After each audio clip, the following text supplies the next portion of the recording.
Assalamualaikum warahmatullahi wabarakatuh. Bertemu lagi dengan saya Siti Umi Fitriah, SPD MSI, Guru IPA SMP Negeri 8 Salatiga. Pada kesempatan kali ini saya ingin memaparkan materi untuk kelas 9, yaitu bab 3 tentang pewarisan sifat pada makhluk hidup, ya. Materi ini kami dasarkan pada buku Siswa Kurikulum 2013 revisi tahun 2018 untuk kelas 9, ya. Mari kita ikuti jalannya paparan materi sifat, pewarisan sifat pada makhluk hidup. Tetapi sebelumnya, ya, kami mohon siapapun yang pernah mengenal channel saya, ya, Umi Fitri Espansa, mohon dukungan, like, komen, subscribe, dan sebagainya, ya, agar kami tambah semangat dalam membuat video pembelajaran untuk siswa-siswa kami, ya. Mari langsung saja kita mulai paparan materi mengenai pewarisan sifat pada makhluk hidup. Materi ini kami dasarkan, ya, ini ya, pada KD 3.3, yaitu menerapkan konsep pewarisan sifat dalam pemuliaan dan kelangsungan hidup. Kemudian untuk indikatornya adalah, ya, banyak sekali, mulai dari menjelaskan molekul yang mendasari pewarisan sifat pada makhluk hidup sampai menjelaskan mekanisme pewarisan sifat dalam pemuliaan tumbuhan dan hewan. Untuk 4.3 ini yaitu ini adalah untuk yang keterampilannya, yaitu menyajikan hasil penelusuran informasi dari berbagai sumber terkait tentang tanaman dan hewan hasil pemuliaan, ya. Untuk selanjutnya, mari kita ke tujuan pembelajaran. Untuk tujuan pembelajarannya, setelah mengikuti proses pembelajaran, peserta didik diharapkan, ya, mereka dapat berdiskusi, kemudian dapat menjelaskan molekul yang mendasari pewarisan sifat pada makhluk hidup, sampai dapat ini, ya, membuat poster tentang ini sifat-sifat pewarisan sifat pada makhluk hidup dari berbagai sumber. Tetapi ingat, sekarang ini kan masih masa pandemi COVID-19 atau COVID-19, sehingga kami sebagai guru pun dan juga murid saya itu pembelajarannya masih daring. Jadi tugas memang tetap ada, tetapi tidak sedetail ketika kami saat melakukan tatap muka, ya, sehingga pembelajaran kami terbatas. Kami hanya seperti ini memberikan video pembelajaran. Selain itu juga siswa mempunyai buku paket yang diambil dari sekolahan, kemudian di rumah bisa dibuka untuk belajar di rumah, dan seperti itu, ya. Bagaimanapun pembelajaran ini, ya, daring itu tidak sekomplit atau sekompleks dari pembelajaran tatap muka, ya. Jadi sangat terbatas, sehingga muridku dimanapun kalian saat ini berada, tolong kalian berusaha untuk mempelajari dulu, ya. Jangan khawatir, tetap semangat. Jangan lupa 3M, ya. Ya, 3M-nya jangan lupa maksud saya. 3M-nya itu apa? Yang satu adalah memakai masker. Yang kedua adalah mencuci tangan pakai hand sanitizer. Yang ketiga adalah menjaga jarak, ya. 3M-nya tetap jangan lupa, tetap diperhatikan, dan yang lebih penting lagi kita berdoa agar apa? Ini, ya, bencana COVID-19 di bumi Indonesia tempat kita yang tercinta ini bisa segera berakhir, sehingga kita kembali bisa bertatap muka dengan lancar tanpa halangan suatu apapun ya. Karena Bapak Ibu guru juga sudah kangen untuk bertatap muka dengan kalian saat pembelajaran ya. Langsung kita ke materinya. Nah, ini adalah bentuk-bentuk DNA ya, dari ini ya, yang terdapat di dalam itu kromosom ya. Nah, untuk mempelajari sifat-sifat keturunan, kita harus tahu dulu yang melatar belakangi ilmunya, yaitu apa? Genetika. Genetika itu adalah cabang ilmu biologi yang mempelajari tentang tata cara penurunan sifat dari induk kepada keturunannya atau anaknya. Nah, sebelum kita menuju ke materi lebih lanjut, ada beberapa istilah di dalam genetika dan kita harus paham lebih dulu, sehingga dalam menguasai materi kita lebih mudah ya. Nah, istilah-istilah genetika itu antara lain gen ya. Gen itu apa? Gen adalah ini ya, segmen tertentu DNA yang ada di kromosom yang menentukan sifat keturunan tertentu. Jadi gen itu ada di dalam DNA, DNA ada di dalam kromosom. Nah, kromosom itu apa? Kromosom adalah faktor pembawa sifat keturunan dari induk kepada anaknya. Jadi diturunkan dari orang tua kepada anaknya. Ya, pembawa sifat-sifat keturunan. Juga ada istilah parental. Parental itu induk. Filial atau dinotasikan F itu adalah keturunan atau anak ya. Kemudian ada F1, berarti apa? Generasi pertama atau generasi 1. Ada F2, berarti generasi kedua ya, seperti itu. Nah, ada lagi yaitu istilah genotip ya. Sifat yang dibawa oleh gen tidak tampak dari luar. Biasanya dinotasikan dengan huruf-huruf ya. Kemudian fenotip, ini lawannya genotip. Fenotip, sifat yang tampak dari luar. Hasil perpaduan antara genotip dengan lingkungan. Ya, sifat yang tampak dari luar. Kulit putih, rambut keriting, hidung pesek, hidung mancung ya, seperti itu. Sifat yang tampak dari luar ya. Kemudian dominan. Dominan itu artinya apa? Sering muncul, kuat, selalu menang, tidak pernah kalah. Itu dominan ya. Kemudian resesif. Nah, ini lawannya dominan ya. Kalau dominan selalu menang, berarti resesif selalu kalah. Biasanya kalau di genotipkan ini notasinya adalah huruf kecil. Kalau dominan itu huruf besar. Nah, kalau resesif sendiri itu apa? Sifat yang lebih sedikit atau lebih muncul pada keturunannya, lemah ya. Hurufnya kecil juga ya kalau di genotipkan ya. Kemudian ada lagi intermedier ya, sifat yang sama kuat muncul pada keturunannya. Contohnya orang tuamu, ayah dan ibu punya anak kamu. Kamu itu adalah 50% bapak, 50% ibu, muncullah kalian ya, seperti itu. Jadi sifat yang sama-sama kuat. Semi dominan, pasangan gen yang berinteraksi memunculkan sifat perpaduan. Homo, sama, berarti apa? Pasangan gen yang sama kuat. Homozigot dominan itu kalau hurufnya besar semua. Homozigot resesif kalau hurufnya kecil semua. Kemudian heterozigot, dari kata hetero, artinya apa? Berbeda ya. Nah,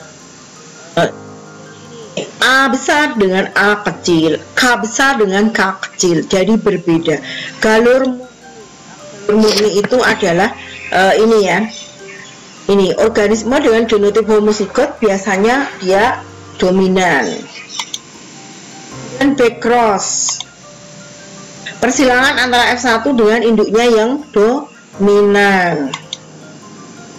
Test cross Kalau backcross itu dengan induknya yang huruf besar dominan, race cross persilangan dengan antara F1 dengan induknya yang huruf kecil atau resesif ya. Kemudian kita mengenal ini ya, hukum ya. Mendel ini adalah bapak pewarisan sifat internasional ya, sehingga apa yang mengeluarkan sifat-sifat keturunan ini pertama kali yang menyelidiki itu adalah ya Mendel ini, sehingga dia mengeluarkan ini hukum Mendel ya. Hukum Mendel itu apa ya, dia waktu itu dia menggunakan kacang ercis. Kacang ercis itu seperti buncis ya, ditanamnya mudah, kemudian cepat berbuah, penyerbukannya juga gampang gitu ya. Nah ini mungkin alasan mengapa si Mendel ya atau Mendel ini menggunakan kacang ercis sebagai hasil percobaannya. Yang pertama, daur hidupnya pendek, jadi gak usah menunggu bertahun-tahun ya. Yang kedua, dapat melakukan penyerbukan sendiri. Jadi kita ya saat penelitian itu tidak perlu pakai kuas nyerbukkan bunga satu persatu, nah capek kan, sehingga dia dapat melakukan penyerbukan sendiri. Kemudian ini yang ketiga, mudah dipelihara dan mudah disilangkan ya, mudah, nanamnya juga mudah, disilangkan juga mudah, pokoknya enak sekali ya.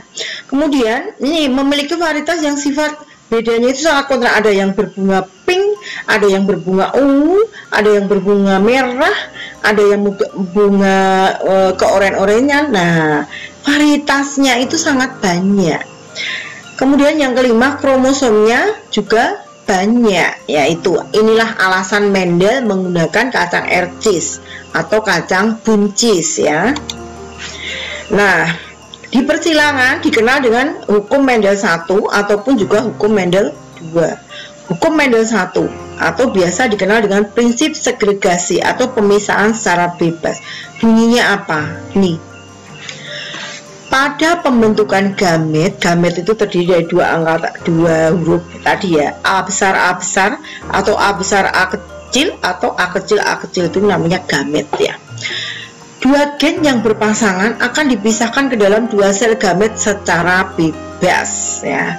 A besar, A kecil, putus di tengahnya ya, bisa menjadi gamet A dan gamet A kecil, A besar dan A kecil ya.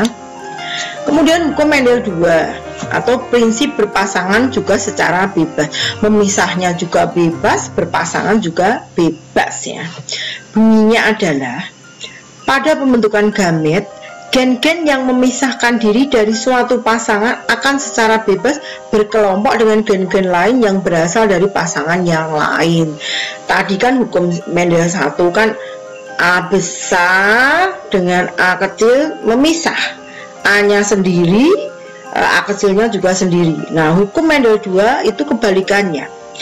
Gen yang sudah memisah tadi, gen A besar bisa saja ketemu A besar yang lain atau ketemu A kecil yang lain. A kecil yang terpisah ini pun juga akan bisa saja bertemu dengan gen A besar ataupun juga gen A kecil yang lain ya. Itulah yang dinamakan hukum Mendel. Nah, kita sekarang masuk ke persilangan atau hibrida atau biasa disebut dengan basta. Nah, persilangan itu dibagi menjadi ini 3. Monohibrid, dihibrid, trihibrid. Nah, sedangkan empat hal di sini ini adalah 4 hal yang akan kita bahas selanjutnya ya. Langsung aja. Persilangan monohibrid, mono artinya satu. Ya, persilangan dengan satu sifat beda. Contohnya, tumbuhan berbunga kuning disilangkan dengan tumbuhan berbunga merah. Kucing berbulu putih dikawinkan dengan kucing berbulu hitam. Wanita berambut keriting kawin dengan laki-laki berambut lurus. Nah, contoh sifat beda yaitu bunga tumbuhan ya. kemudian bulu pada kucing, wanita berambut keriting, dan laki-laki lurus. Jadi satu sifat beda ya. Itu tadi warna bunga, kemudian bulu, kemudian rambut. Satu sifat beda kan, makanya disebut monohibrid ya. Kita lanjutkan. Untuk persilangan monohibrid itu dibagi menjadi dua, yaitu monohibrid dominan penuh dan monohibrid intermediate. Untuk monohibrid dominan penuh, yaitu pengertiannya merupakan persilangan satu sifat beda, di mana sifat resesif terkalahkan atau selalu kalah oleh sifat dominan. Yang dominan inilah yang nanti akan selalu menang ya. Kemudian bila ada dua gen resesif, gen dominan ada bersama-sama, maka sifat resesif akan tenggelam atau tidak akan muncul. Nah, seperti itu. Ini dicontohkan pada saat gametogenesis ya. Ya, ini dua membelah masing-masing, kemudian melengkapi menjadi individu baru. Masing-masing akan membelah, yang warna merah akan membelah, warna biru juga akan membelah. Masing-masing akan menjadi dari diploid menjadi haploid, seperti itu. Dan ini parentalnya ya, S besar dengan S kecil. Nah, itu gametnya otomatis kan S besar dan S kecil ketemu di sini, S besar dan S kecil, sehingga S biru dan S pink ya, seperti itu. Nah, contoh yang dominan penuh adalah seperti ini ya. Tanaman berbatang tinggi dominan atau T besar disilangkan dengan tanaman berbatang rendah atau T kecil. Bagaimanakah perbandingan keturunannya sampai pada F2? Nah, ini dominan penuh ya. Tinggi dengan rendah. Gametnya otomatis ini T besar, sini T kecil. Ketemu T besar T kecil. Nah, ini yang resesif, yang huruf kecil kalah. Menyebutnya kita tetap tinggi ya, karena T huruf besar itu dominan. Kemudian P2-nya menyilangkan sesama F1, yaitu T besar T kecil dengan T besar T kecil ya. Ini ya, gametnya adalah T besar T kecil, T besar T kecil langsung ya. Ini bisa buat papan satu seperti ini ya. T besar ketemu T besar, T besar, T besar, T besar ketemu dengan T kecil, T besar, T kecil, dan seterusnya. Untuk perbandingan genotipnya adalah T besar, T besar, T besar, T kecil, T kecil, T kecil adalah 1, 2, 1. Untuk perbandingan fenotipnya adalah tinggi banding, karena T besar T kecil itu juga tinggi, sehingga tinggi banding tinggi rendah. Tinggi dengan tinggi 1 dan 2, sehingga 3 banding 1 ya. Nah, ini 3 banding 1, sehingga bisa disimpulkan dominan penuh, perbandingan fenotipnya adalah 3 banding 1. Sekarang yang intermediate, di mana anaknya itu di antara bapak dan ibunya, di antara parentalnya. Putih dengan merah, anaknya pink. Tinggi dengan pendek, anaknya sedang ya. Kulit putih dengan kulit hitam, anaknya masa abu-abu. Hitam putih juga nggak mungkin. Coklat aja ya, bukan coklat minuman loh ya, coklat kulit ya. Terus apa lagi ya, keriting dengan lurus, anaknya bergelombang rambutnya. Jadi anaknya itu berada di antara kedua induknya. Nah, ini sifat keturunan merupakan antara kedua induknya. Contoh ini ya, bunga mawar merah disilangkan dengan mawar putih. M besar dengan M kecil. Nah, anaknya bagaimana? Nah, anaknya sudah bisa diprediksi kan, intermediate di antara merah dengan putih, anaknya pink. Nah, langsung aja ya. Merah dengan putih, gametnya ini F1 nya pasti M besar M kecil. Perkawinan keduanya adalah mengambilkan ini anaknya yang pertama M besar M kecil, gametnya ini langsung ketemu ya. M besar ketemu M besar adalah M besar M besar, M besar ketemu M kecil adalah M besar M kecil, M kecil ketemu M besar adalah M besar M kecil, dan M kecil M kecil. Atau perbandingannya, nah ini harusnya nanti M besar M kecil ya, di sini M kecil M kecil, nanti diubah sendiri ya. Nah, 1 2 1 bisa disimpulkan di sini ya. Jadi kalau intermediate itu baik genotip maupun fenotipnya 1 2 1 ya, seperti itu. Di tengah-tengah 2 karena apa? Di antara merah putih pink, tinggi pendek sedang, keriting lurus gelombang, kulit putih, kulit hitam, kulit coklat, dan seterusnya. Sekarang kita masuk ke persilangan digit, yaitu persilangan dengan 2 sifat beda. Kalau tadi 1 sifat beda, sekarang 2 ya. Contohnya adalah ini, sapi bertanduk pendek dengan berambut putih ya. 2 sifat beda kan, tanduk sama rambut, 2 sifat beda. Yang kedua, tumbuhan mangga berbuah besar rasa masam disilangkan mangga kecil rasa manis ya.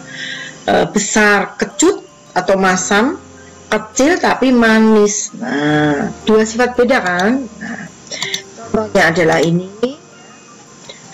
tanaman berbuah besar B besar B besar rasa masam M kecil disilangkan dengan tanaman mangga berbuah kecil B kecil dan rasa manis M besar ya.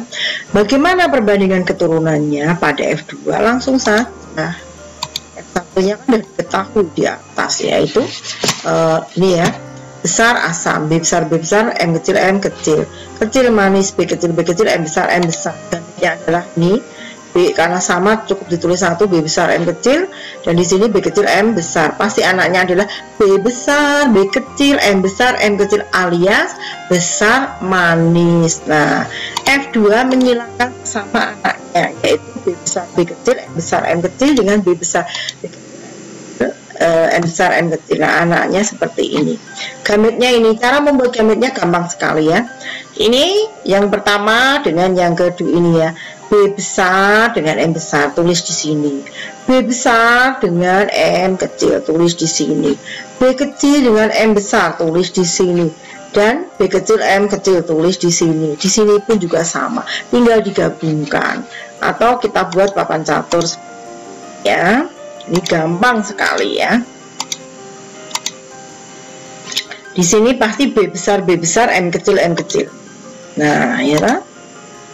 Terus di sini pasti B kecil M kecil. Nah, terakhir. Nah, betul kan? Nah, ini pasti kalian semua mudah membuatnya ya, jangan khawatir. Pahami, nanti membuatnya sangat mudah sekali ini. Nah, perbandingan genotipnya bagaimana ya? Seperti yang terurai di depan tadi, ya diketahui ini, yang semua dominan itu hanya 1. Kemudian yang ada resesifnya 1 itu 2, yang ada resesifnya 1 yang B itu juga 2, sedangkan yang ini ya, yang mutlak B besar B kecil M besar M kecil itu ada 4 ya. Kemudian ini juga sama diuraikan, ada yang ini ada 1 2 sehingga kalau dibuat semuanya adalah besar manisnya 9, besar asamnya 3, kecil manisnya ada 3, kecil asamnya ada 1, atau biasa disebut 9331. Nah, sekarang kita masuk ke penyakit menurun pada manusia ya. Ini masih jadi satu dengan pewarisan sifat. Karena apa? Karena apalagi kalau terjadi perkawinan sedarah ya, itu kemungkinan besar itu anaknya akan cacat. Kenapa? Karena karir-karir yang tadinya itu tertutup oleh yang dominan itu semuanya akan muncul dan menimbulkan kecacatan pada keturunannya. Jadi tolong ya, semua muridku dihindari ya perkawinan sedarah, kakak adik nggak boleh itu ya. Dengan sepupu, dengan anaknya paman, anaknya pak dik jangan ya. Kita bukan orang untuk mempertahankan harta. Kalau zaman dulu kan perkawinan saudara itu dimungkinkan untuk mempertahankan harta. Sekarang udah nggak zamannya lagi. Cari pendamping ya yang jauh untuk menghindari cacat akibat keturunan ya, seperti itu ya. Merupakan penyakit yang dibawa oleh gen, tidak dapat disembuhkan, kecil kemungkinannya ya karena gen turunan ya. Dapat diturunkan kepada anaknya. Bersifat homozigot resesif dan gen letal ya. Letal itu bahkan bisa menyebabkan kematian ya. Contohnya ini ya, perkawinan saudara atau ini penyakitnya disebut hemofilia atau darah sukar membeku bila terjadi luka. Albino, kulit tidak memiliki pigmen bule. Kemudian buta warna, tidak dapat membedakan warna dengan jelas. Itu semua penyakit keturunan. Contohnya penyakit lagi yang diturunkan adalah talasemia. Darah merah bentuknya seperti bulan sabit, tiap bulan harus transfusi darah ya. Polidaktili, jari berlebih, biasanya pada ibu jari. Ini juga diturunkan kepada anaknya. Kepala buta, kulit kepala tidak ditumbuhi oleh rambut atau licin. Hipertrikosis, tumbuh rambut pada daun telinga berwarna hitam ya, kasihan. Epilepsi, penyakit kejang-kejang ayam, ini juga keturunan. Makanya kalian kalau cari keturunan jangan yang epilepsi ya. Kalau enggak ya epilepsinya disembuhkan dulu ya, karena epilepsi kan bisa disembuhkan. Kemudian anodontia, orang yang tidak memiliki gigi seumur hidupnya. Sukun, kasihan ya. Nah ini contohnya tadi ya, kulitnya ditumbuhi dengan rambut, kasihan sekali ya. Mirip teman kita yang lain itu ya ternyata ya, tapi kita tetap manusia ya. Nah ini talasemia itu kalau normal itu seperti ini, tapi kalau kena talasemia seperti ini, bentuknya seperti bulan sabit ya.